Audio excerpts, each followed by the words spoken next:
So lately I've been thinking a lot about form and the forms research and its documentation can take, which is to say, like, I made full professor 2 years ago. Now I'm playing around a lot more. So you can think about what I'll present in a moment as a gestural drawing or kin to it in some way. So it's a sketch. It represents a process that's still in process, one that's intuitive, iterative, and really oriented around just sort of seeing what happens when narrative, theory, and the not yet fully narrativized intertwine. And I think in this, I don't, shouts out, hearts out to any others who might be mourning Lauren Berlant's passing. I think that the kind of thing that this work is about, and my work in general, owes so much to her. And I think that for all of us who work around issues of affect and the ordinary, that legacy will endure a long time. And again, if you need some loving on that front, consider yourself loved. I am very grief struck by it.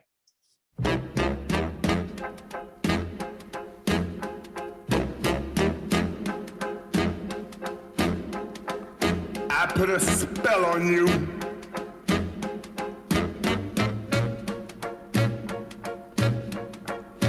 Because you're mine.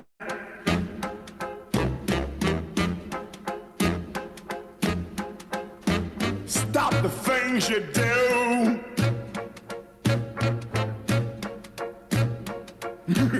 What's up?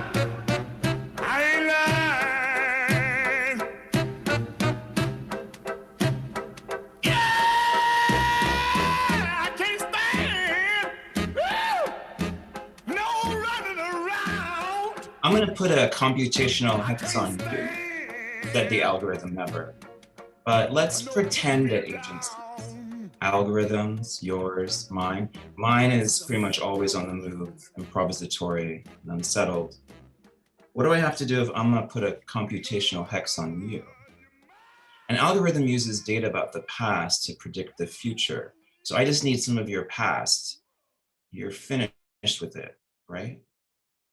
I've been thinking about these hexes for a few years, which is to say I've been thinking about algorithms, power, and witchy iterations of queerness. I've been thinking about the ways that data seem like magic. Like, why did all my Black femme friends start talking about the astrology app CoStar at exactly the same time in 2019? Or why is the TikTok algorithm the best? Or what are my odds of gaming it, winning it, being that Black queer media studies scholar on TikTok? Computers aren't magic, of course, and we can't expect them to be. My friend, the researcher and data journalist Meredith Broussard reminds me. But to get the algorithm ticking, I need a little juice, and my devices might be holding charges, but I don't know about you, but I'm not there yet. So I've been wondering whether the best thing I can do to preserve my energy is to not have any energy at all.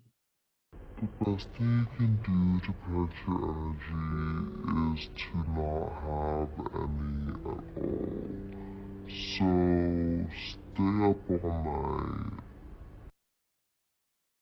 I did get a little boost last week. I went to a solstice sex magic ritual at MMX.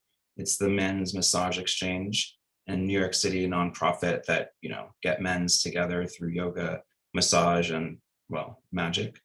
There were 16 of us, including the facilitators. The oldest was in his 70s, the youngest, a Latin twink in his early 20s. And then there were people I've known for more than a decade too, from workshops like this one, including ones I'd offer when I had more energy. But when I saw that title, Solstice Sex Magic Ritual, I just couldn't resist.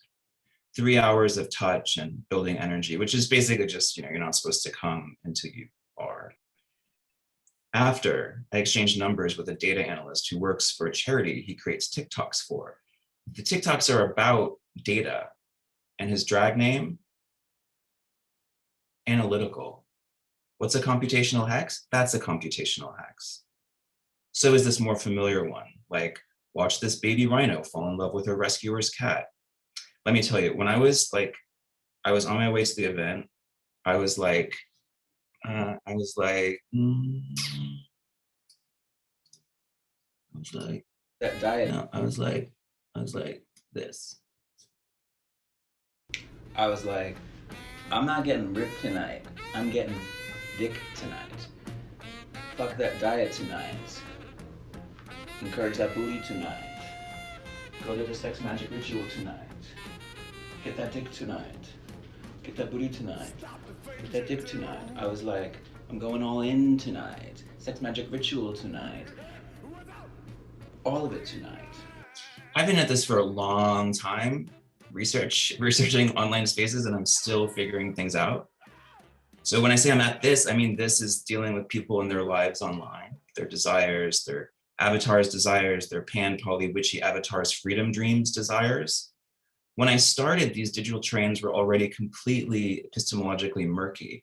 And ethically, well, shit, look, I studied public sex at the school where I completed my PhD. In 1999, my then boyfriend oriented me first toward live sex acts like public sex when I told him I wanted to study networked queerness. And I'm so grateful for that disorientation. I needed the former, the public sex, who doesn't, to help situate understanding something about desiring queerness in the net.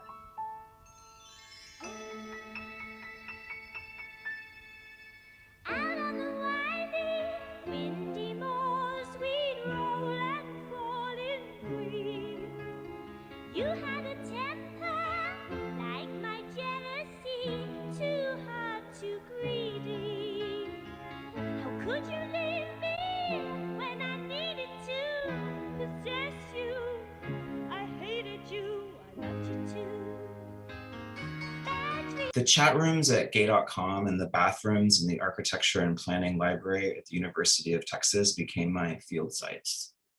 The IRB could have gone worse. Again, 1999, so hardly anyone knew no digital research ethics yet. So I told people, obviously, in these rooms that I was an anthropologist. I talked about the ethics of it. I was in a kind of thing. I was in an atmosphere. And I think that was key. They didn't just consent to talk. Fuck that. They were eager, desperate even, to tell stories about which parks or bathrooms were best, or how a public sex paradise went sideways from AIDS, and what it was like to care for your dying lover and others' dying lovers too.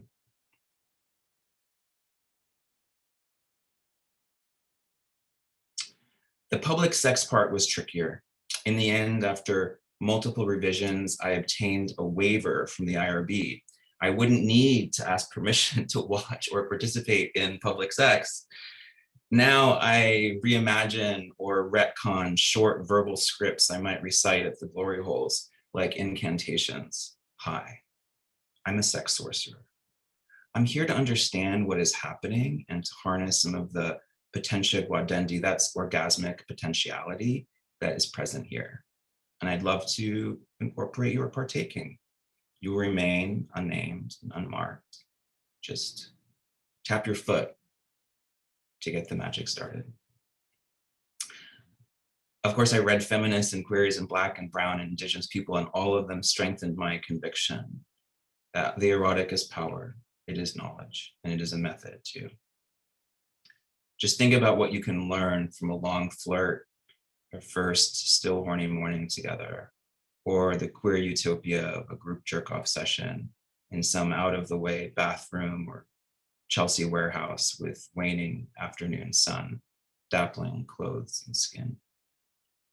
I mean, thank God the critical race theory panicked and the pro-plaguers haven't caught my scent yet.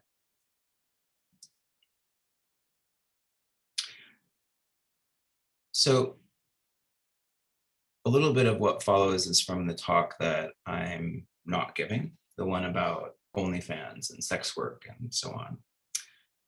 What do I know about virality? I ain't never made nothing viral. Even 8 years after my book, Virtual Intimacies, came out, it's been cited 182 times. That's not even academic viral. I practiced my selfies for a while, but I got real lazy. My selfies are really good, but how many do I need to post to be popular? When my partner and I first got together, he started talking about an OnlyFans. He still could. He's so fine and he has years worth of content, and I mean years. As part of a fellowship, a recent fellowship, I was asked to join a research group, or was assigned, it's hard to tell these days, called Labor Futures. The lead is a proper labor organizer from the West Coast and is now starting to dig into digital labor or forms of labor tied to big data, which is to say almost all data all the time. At meetings, I say, I don't really know why I'm here or what I'm supposed to be doing. The only thing I can think to offer are underdeveloped thoughts about sex and sex work and how Ms. Rona has complicated the lives of digital sex workers. Which is to say that I haven't done much research on this, but I have friends who do. Some of them might be in this room. And so I just looked up their work when I was asked to be on this podcast. So when I'm asked to talk about this on a podcast organized by the fellowship program, I don't feel I can say no. I tell them again, I'm not really sure I know anything helpful about labor, that I labor, and it's not really my thing to labor or to study it as such. They pair me with a farm worker activist with Luddite tendencies, and we talk on our own in preparation for the podcast. And weirdly or not, we have some things in common. After he tells me about how migrant farm workers are treated like Amazon warehouse workers, every movement and moment tracked, I send him a link to the 2008 Alex Rivera film Sleep Dealer, in which Mexican would-be migrants use their bodies, their life energies, to remote control robots on the other side of the border. So I bone up, I skim my friends' work, I scan Wikipedia pages, I subscribe to OnlyFans accounts. I didn't even know about the Bella Thorne thing. I read a lot of Wikipedia. My hunch, the simple hunch, well, porn performers shoot for studios and they escort. During the pandemic, escorting was mostly out, even if it wasn't. Porn shoots paved the way for their solo porn production, amateur and not so amateur. This appears on Twitter, just like clips from their studio work. Their Twitter account points fans to their OnlyFans or just fans or whatever. There you subscribe to an account to see the content. But even here, there are layers of content. So you might subscribe and then still need to pay to unlock material. So recently I unlocked content. $12 didn't pay for anything I couldn't find better for free. So I decided to, in preparing for this other talk, to play with TikTok instead. I'm not going to learn what my friends have spent years researching. I'm not going to be prepared for this thing about unboundedness of feminism in the age of the net. So I decided to make some of my own TikToks. I find them excruciatingly difficult to make. Technically, I mean, and I'm not a technically not sophisticated person. It's just people make them look easier than they really are. I fall down the TikTok rabbit hole like Lil Nas X falls down that pole, except he has more self-control. That could be one of my new appetite management mantras. I want to share some of yours.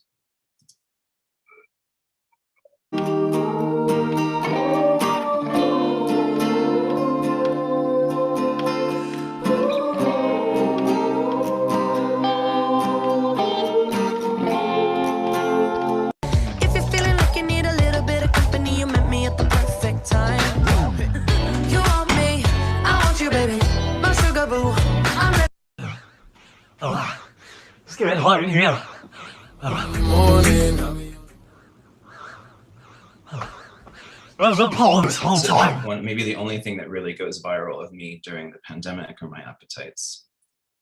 Shamed after leaving the one Black Lives Matter protest I attended in Brooklyn, fearful of being cuddled on the Brooklyn Bridge, I spent weeks on the couch playing Zelda Breath of the Wild, smoking weed and drinking. So when I think about virality, I think about that video from last summer, that fucking video I refused to watch, the other one. I've been months up to much now, and when I watch, I just want Amy Goodman to comb her hair and stop showing those videos. One day, last summer, my very beloved white passing partner comes home and he wants to talk about how he almost cried again. And I just can't, because inside, I am incandescent. I want to say sorry to my loss's loss. kind of want to say sorry to the loss. I want to say sorry to the Academy too. But instead I'll just say bye-bye Rona. I'll say yeah, and I'll play you one last TikTok by someone who brought me a lot of joy. Listen, you gotta stop giving your attention to someone who doesn't see your worth. You're the baddest bitch. Yeah. You deserve the world, and if they don't see that, it's time to pick yourself up, move on, and tell them, I'm so sorry for your loss.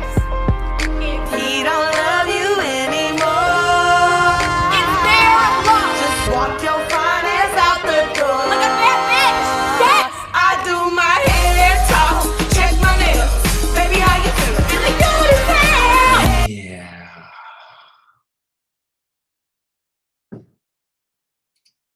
Thanks, y'all.